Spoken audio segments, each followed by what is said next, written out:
ঈদের পর বড় চমক নিয়ে আসছে বিএনপি। ঈদ উল ফিতরের পর বড় ধরনের সাংগঠনিক পরিবর্তনের পথে হাঁটতে যাচ্ছে বাংলাদেশ জাতীয়তাবাদী দল বিএনপি। দলটির মহাসচিব মির্জা ফখরুল ইসলাম আলমগীর জানিয়েছেন, চলতি বছরের মধ্যেই জাতীয় কাউন্সিল আয়োজনের প্রস্তুতি চলছে। পাশাপাশি স্থানীয় সরকার নির্বাচন দ্রুত সম্পন্ন করার লক্ষ্যে কাজ করছে সরকার।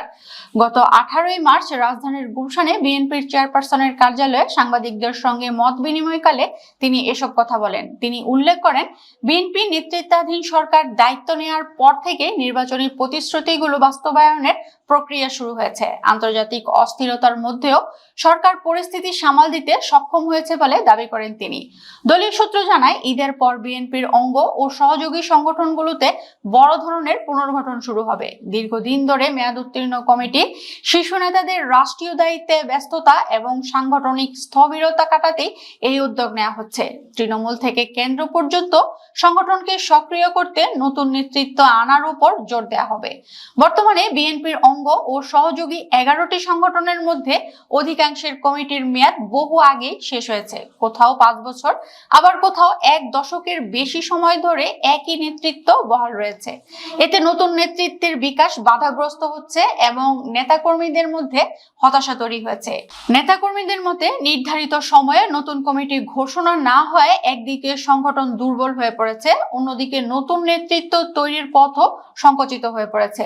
দীর্ঘদিন সম্মেলন না হয় অনেক পদবঞ্চিত কর্মী সংগঠন থেকে দূরে সরে যাচ্ছেন। একই কমিটি দীর্ঘদিন থাকার ফলে অভ্যন্তরীণ কোন্দলও বাড়ছে। সামনে স্থানীয় সরকার নির্বাচন, তাই দ্রুত সময়ের মধ্যে অঙ্গ ও সহযোগী সংগঠনগুলো পুনর্গঠন করা গেলে দল সাংগঠনিকভাবে আরো শক্তিশালী হবে এবং নির্বাচনে ভালো ফল পাওয়া সম্ভব হবে বলে মনে করছেন নেতাকর্মীরা।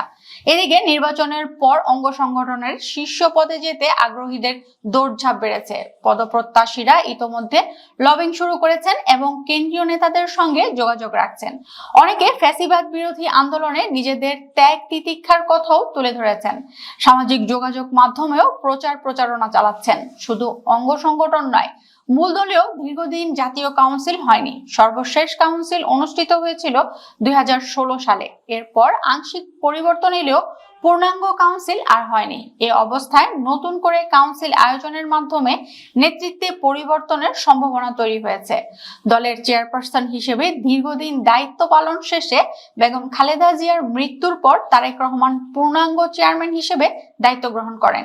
তার নেতৃত্বেই দল সাম্প্রতিক নির্বাচনে বড় জয় পেয়েছে, সরকার গঠন করেছে। প্রধানমন্ত্রী হিসেবে রাষ্ট্র পরিচালনার পাশাপাশি সাংগঠনিক শক্তি বাড়ানোর দিকেও নজর দিচ্ছেন তিনি। দলীয় সূত্র আরো জানায়, গত ফেব্রুয়ারির শেষ দিকে এক বৈঠকে তারেক রহমান অঙ্গ সংগঠনগুলো দ্রুত পুনর্গঠনের নির্দেশনা দেন। বিশেষ করে সামনে স্থানীয় সরকার নির্বাচন থাকায় সংগঠনকে শক্তিশালী করা জরুরি হয়ে পড়েছে। এদিকে দলের শীর্ষ পর্যায়ে আরো কিছু পরিবর্তনের গুঞ্জন রয়েছে। মির্জা ফখরুল ইসলাম আলমগীর কিংবা খন্দকার মোশাররফ হোসেন রাষ্ট্রপতির দায়িত্ব পেতে পারেন, এমন আলোচনা চলছে। এছাড়া বিভিন্ন অঙ্গ সংগঠনের নেতাদের সরকার ও সংসদে দায়িত্ব পালনের কারণে দলীয় পদের রদবদলের সম্ভাবনাও তৈরি হয়েছে।